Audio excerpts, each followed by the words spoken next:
ব্রাহ্মণবাড়িয়ায় চোরাকারবারি দ্বন্দ্বে সাদ্দামকে খুন করান দিলীপ। প্রতিপক্ষকে ফাঁসাতে গিয়ে করা হয় এই খুন। সাদ্দামকে রাতে ডেকে নেন দিলীপ, গলা ও বুকে গুলি করে হত্যা। বিচার চাই পরিবার, এলাকায় বাড়ছে আতঙ্ক।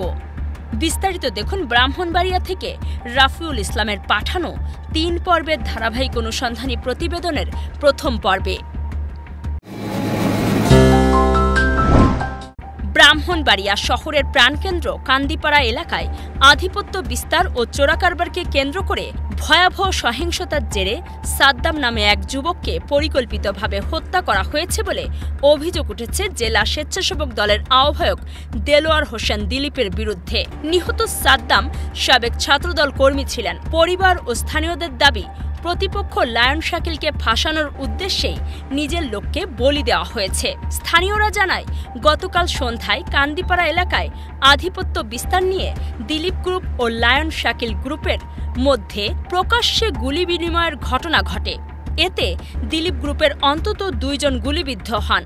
ঘটনার পর লায়ন শাকিল এলাকা ছেড়ে পালিয়ে যান। সূত্র জানায়, এই ঘটনার কয়েক ঘণ্টা পর গভীর রাতে নাটকীয়ভাবে মোড় নেয় পরিস্থিতি। রাত আনুমানিক 2টার দিকে বাবুল ও পলাশ নামের 2 ব্যক্তির মাধ্যমে সাদ্দামকে তার বাসা থেকে ফোনে ডেকে নেওয়া হয়। পরে অল্প সময়ের মধ্যেই তাকে গুলিবিদ্ধ ও গলায় গুরুতর জখম অবস্থায় পাওয়া যায়। স্থানীয়রা দ্রুত তাকে উদ্ধার করে জেলা সদর হাসপাতালে নিয়ে গেলে চিকিৎসক মৃত ঘোষণা করেন। নিহত সাদ্দামের বাবা, মা ও স্ত্রী অভিযোগ করে বলেন, সন্ধ্যার সংঘর্ষের দায় প্রতিপক্ষের উপর চাপাতেই পরিকল্পিতভাবে সাদ্দামকে ডেকে নিয়ে হত্যা করা হয়েছে। তাদের দাবি, সাদ্দাম বহুদিন ধরেই দিলীপ গ্রুপের সঙ্গে রাজনীতি করতেন এবং তিনি এই সংঘর্ষে সরাসরি জড়িত ছিলেন না।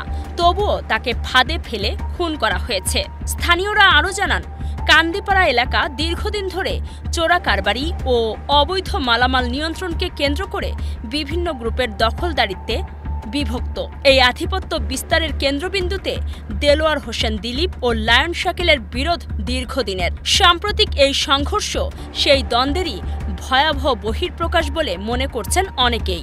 দেলোয়ার হোসেন দিলীপের পক্ষ থেকে দাবি করা হয়, সাদ্দাম দীর্ঘদিন ধরে তার সঙ্গে রাজনৈতিকভাবে যুক্ত ছিলেন এবং এই হত্যাকাণ্ডের সঙ্গে তার কোনো সংশ্লিষ্টতা নেই।